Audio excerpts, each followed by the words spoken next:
नमस्कार, मैं उदास श्रीवास्तव। आप देख रहे हैं आज बिहार समाचार। इस समय पहुँचे हैं गोपालगंज जिले के भोरे प्रखंड में। आपको बता दें आंगनबाड़ी समाज कल्याण विभाग कार्यालय पे, और यहाँ पे बता दें आंगनबाड़ी सेविका सहायिका जो 29/9 से लेके 10 तक हड़ताल पे बैठी है, जो आज प्रखंड में 15 दिन हो चुका है। और इसके बाद से ये लोग सीधे जाएंगे जिला में 2 तारीख से लेके 7 तारीख तक 5 दिन के लिए। उसके बाद से फिर ये चलेंगे पटना में। तो यहाँ पे जो इनकी मांगों 5 सूत्रों को लेकर मांगों पे ये हड़ताल बैठी थी अभी तक, और सरकार के द्वारा 15 दिन में इनकी अभी कोई मांगों को लेकर कोई सूचना नहीं दिया गया, ना कोई आश्वासन दिया गया। और हमारे बीच में प्रखंड कोषाध्यक्ष हैं, जिला कोषाध्यक्ष पूनम पांडे जी हैं, उनसे बातचीत करेंगे, उनसे जानेंगे फिर कि आपका ये हड़ताल फिर दोबारा फिर कब चालू होगा, और इस हड़ताल में आपको आश्वासन सरकार के द्वारा आश्वासन क्या मिला है। सबसे पहले आपका हमारे चैनल में स्वागत है। धन्यवाद। आप अपना परिचय बताएं। पूनम पांडे, जिला कोषाध्यक्ष, गोपाल भोरे प्रखंड की सेविका हूँ। अच्छा बताइए, आज आप 15 दिन से हड़ताल पे हैं, तो क्या आपको सरकार के द्वारा, चाचा भतीजा के द्वारा आश्वासन मिल रहा है कि नहीं मिल रहा है? क्या कहना है? कहना क्या है, हमको हड़ताल करना है, हड़ताल करेंगे, और निश्चितकालीन के लिए ठान लिया है, करेंगे। तो अगर कह रहे हैं तो मान जाएंगे, और नहीं दे रहे हैं तो अपना करते रहेंगे।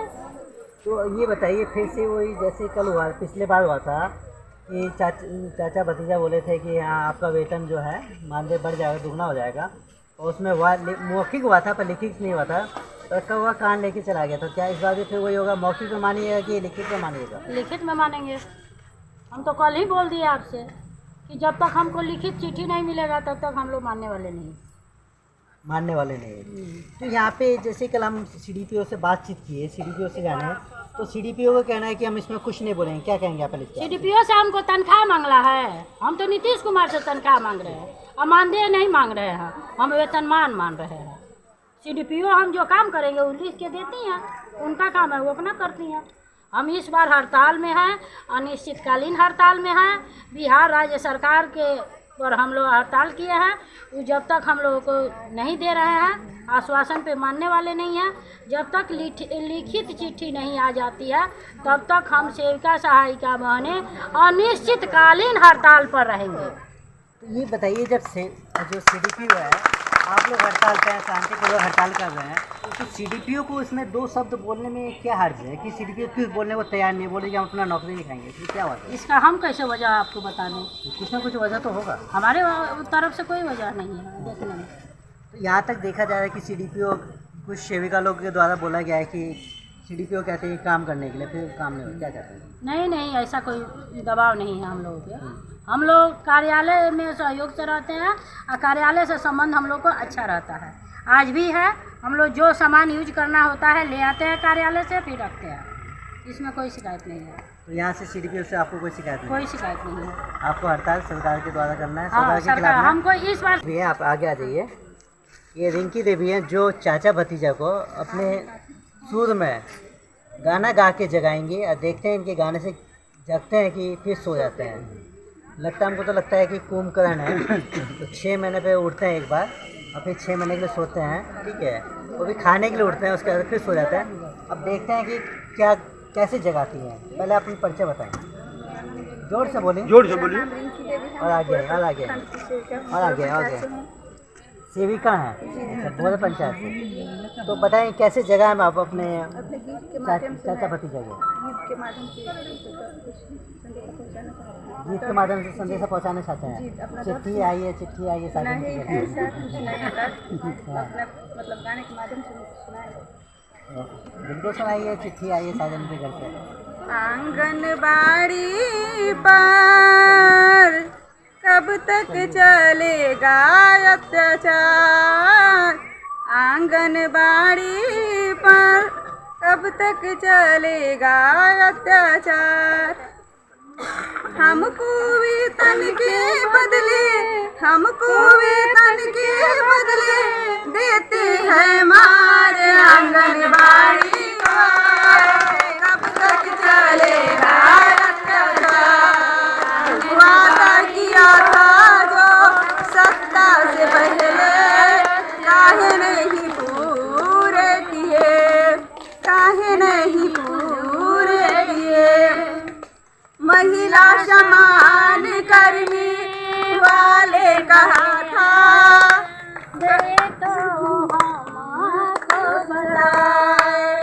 महिला समान करने वाले कहा था कैसे गरीबी मिटाए। ऐसी सरकार चुनो, ऐसी सरकार चुनो, आंगनबाड़ी पर कब तक चलेगा अत्याचार। आंगनबाड़ी पर कब तक चलेगा अत्याचार। कितने दिनों से हम सब बहनें खड़ी है भीड़ में जो फैला। अत्याचार मान लीजिए हम लोग इतना दिन से, हमको थोड़ा सा मतलब भी समझाते रहिए। मान लीजिए हम लोग इतना दिन से कह रहे हैं सरकार से हड़ताल में है, कोई हम लोग को सुनाई नहीं कर रहा है। ये बताइए, आप सीधा गाना गाइएगा, मतलब नहीं समझाइएगा, तो चाचा भतीजा तो ऐसी कुंभकर्ण है तो तो उठेंगे कैसे? जगाने के लिए कुछ चाहिए ना, जगाने के लिए। अरे जगाने के लिए ही तो कह रहे हैं। आप तो समझाइए हमको, इसका अर्थ मतलब समझाइए थोड़ा। जैसे कि हम लोग हड़ताल पे हैं, काम नहीं करेंगे, हम लोग नारा लगाएंगे, संघर्ष करेंगे, आए नहीं तो कल उनको उठना ही है, उठना ही है। तो पता चला कि सरकारी चले गई है, उठते रहेगा। ऐसा हो ही नहीं सकता। हम लोग उनको इतना कम करेंगे। अगर 2023 में नहीं उठते हैं तो 2024 में पूरा सो जाएंगे। जैसे कि 2023 में नहीं उठते हैं, नहीं उठने वाले हैं, फिर 2024 में हमेशा के लिए सो जाएंगे। अब कुछ हम और लोग को जो भी करना पड़ेगा, कौन पड़ रहा है, करेंगे लोग। हमें पड़ेगा, करते हैं। अरे जो करना होगा उचित है वो तो कर भी करेंगे। और 200 सेविका भी हैं, ठीक है। देख लीजिए धूप के हमारे कितने साफ हो चुके हैं। और यहाँ तक कि बुरा मत माने कि धूप में है, तो धूप में सरकार आपको धूपों में बिठा रही है, खुद एसी में बैठी हैं, तो आराम एसी में बैठ के आराम से मज़े ले रहे हैं। और जितनी भी सेविका सहायिका हैं धूप में अपने बदन को जला रही हैं। सही बात है कि गलत बात है? सही बात, गलत बात है। गलत बात है कि धूप में जला रही है, गलत बात है। गलत बात है। और वो एसी में बैठे हैं। अपन परिचय दी। मेरा नाम मंजू कुमारी है, मैं भोरे की सेविका हूँ, डूमन नरेंद्र की सेविका हूँ। वो एसी में बैठे हैं, हमारे वोट दें, हम उनको वोट देकर, अपनी कीमती वोट देकर और उनको जिताए। और वो एसी में बैठकर हम लोग को इतना प्रताड़ित कर रहे हैं, इतना सता रहे हैं। सारे विभाग के लिए पैसा है लेकिन आंगनबाड़ी के लिए पैसा नहीं है। ऐसी निकम्मी ये सरकार है। हाँ, सारे विभाग में पैसा बढ़ गया लेकिन आंगनबाड़ी के लिए एक भी पैसा नहीं बढ़ाए। कितना हम लोग काम करते हैं ये हम लोग जानते हैं। जन्म से मृत्यु तक काम करते हैं, गाँव में गृह भ्रमण हर घर में जाते हैं, 0 से लेकर 6 साल तक बच्चों को गर्भवती धात्री सबका हम रिपोर्ट कार्यालय में देते हैं।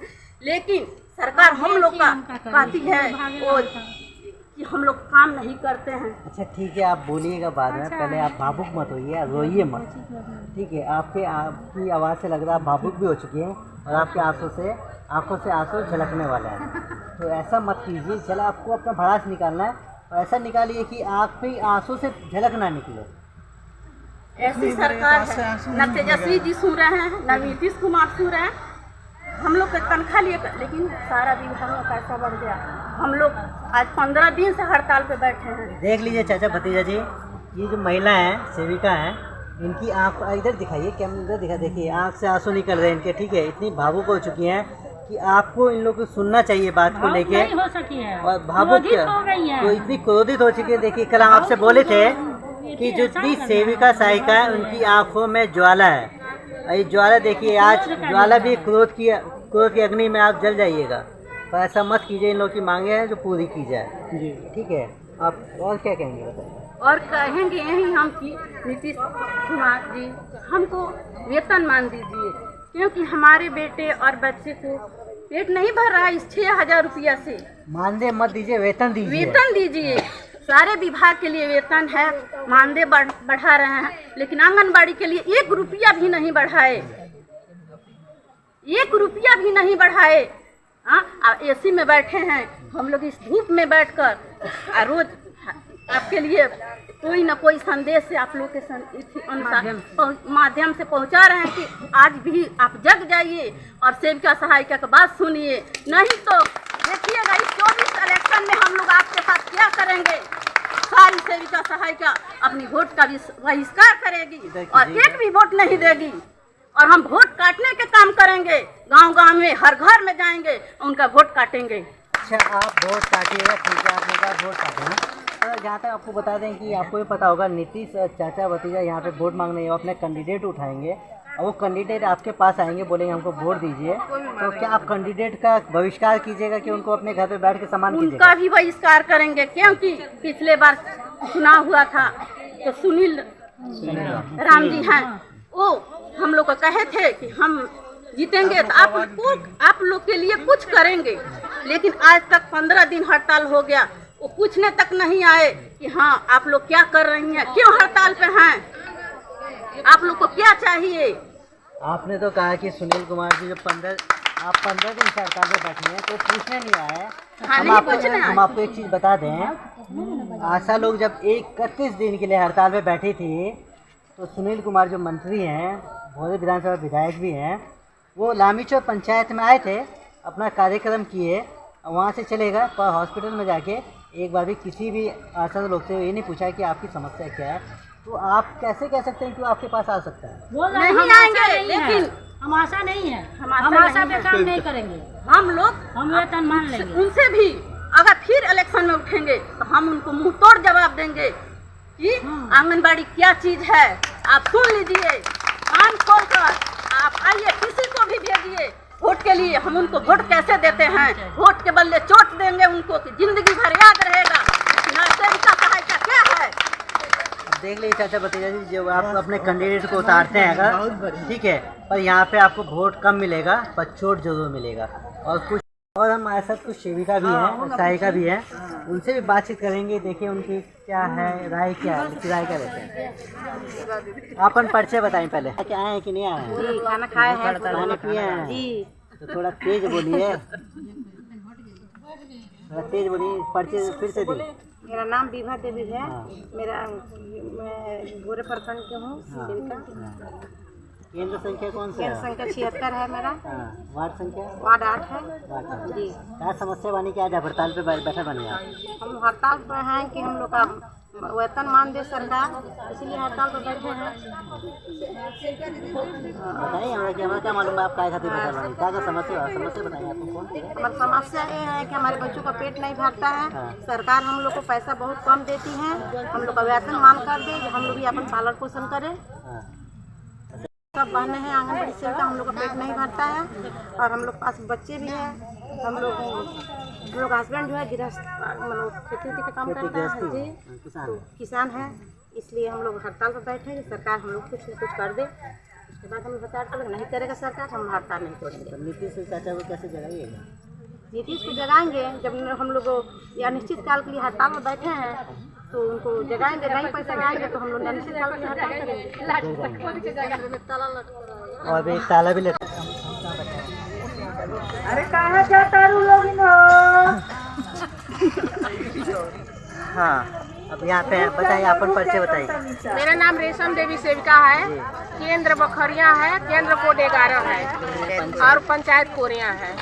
और हम लोग सेविका बहुत ईमानदारी से काम करते हैं, इतना ईमानदारी से काम करते हैं कि हम लोग चाह दी तो पोलियो को भगा दी। इतना ईमानदारी से काम की कि चाह दी तो पोलियो को भगा दी। अगर हम लोग दिल से काम नहीं किए होते तो पोलियो आज तक नहीं भगता, क्योंकि लगता है कि पोलियो भागा कि कोरोना भाग गया। हाँ, पोलियो भगाए, उसके बाद आया कोरोना। घर घर में जाकर हम लोग सर्वे किए, एक घर में जिस समय लोग घर में छुपे हुए थे और पानी भी कहीं नहीं पीना था, उस समय हम लोग बोतल में पानी लेकर जाती थी क्षेत्र में, वही जितना आता था उतना हम लोग पानी पीते थे। और उसके बाद नहीं पीता था तो हम लोग सूखे हुए रहते, माने प्यासे रहते हुए हम लोग अपने घर आते थे। अब बताइए कि इतना जम कर हम लोग ईमान से ही मतलब काम करते हैं। अगर हम लोग ईमान से नहीं करते तो कोरोना भी नहीं भगता, क्योंकि हम लोग जब जाते थे कोरोना के टीका लगवाने के लिए लोग के घर, तो लोग कहते थे कि नहीं ये टीका लगेगा तो लोग मर जाएगा। हम ही एक बार अपने गांव में पूरा गांव चला आई कि चलिए मतलब कोरोना का टीका लगवाना है। हमारे हस्बैंड जाकर घूम कर कह गए कि मत जाइए नहीं तो लोग मर जाएगा, तो कहाँ से हम लोग फंस जाएंगे। फिर भी हम लोग मान लीजिए पोला फुसला के किसी तरह बता करके भैया ये कोरोना का दवा नहीं है, ये विटामिन है, आप लोग लगवाइए, ये कोई मरने वाला दवा नहीं है, आप लोग अगर लगवाते हैं तो इससे आप लोग का बल बढ़ेगा। इतना पोला फुसला कर हम लोग ये काम करा लेते हैं गाँव वाले से, तो आप ही बताइए कि क्या नीतीश जी को भगाने के लिए और मोदी जी को गद्दी से उतारने के लिए हम लोग ड्यूटी नहीं कर सकती है ईमानदारी से? कर सकते हैं, नहीं कर सकती है। मान लीजिए जन्म से लेकर मृत्यु तक हम ही लोग काम करती है।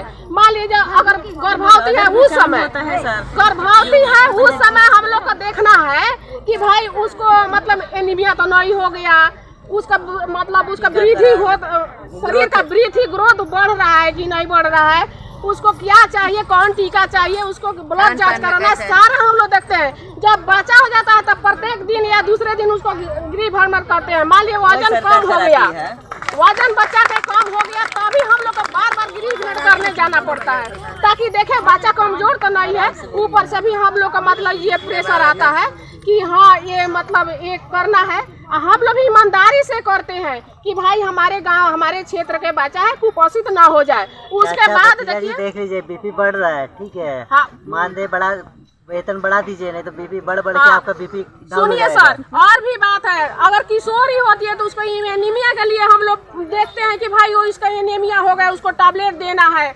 सप्ताह में देना है, आयरन की गोली देनी है, सभी हम ही लोग काम करते हैं। तो क्या नीतीश जी को हम लोग गद्दी से नहीं उतार सकते हैं? अगर हम लोग का वेतन नहीं इस बार करते हैं तो नीतीश जी ऐसी कराए हैं, जाति गणना कराए हैं। नीतीश जी ये भी सुन लीजिए आप कि आंगनबाड़ी का कोई जात नहीं है, हम सब एक जाति है, अपहरण करके उनको उतारेंगे तो उतारेंगे। जाति गणना कराए हैं तो यहाँ पे जाति किसी की नहीं है, सब एक है, एक जाति है आंगनबाड़ी सेविका। चलिए और पीछे भी चलते हैं।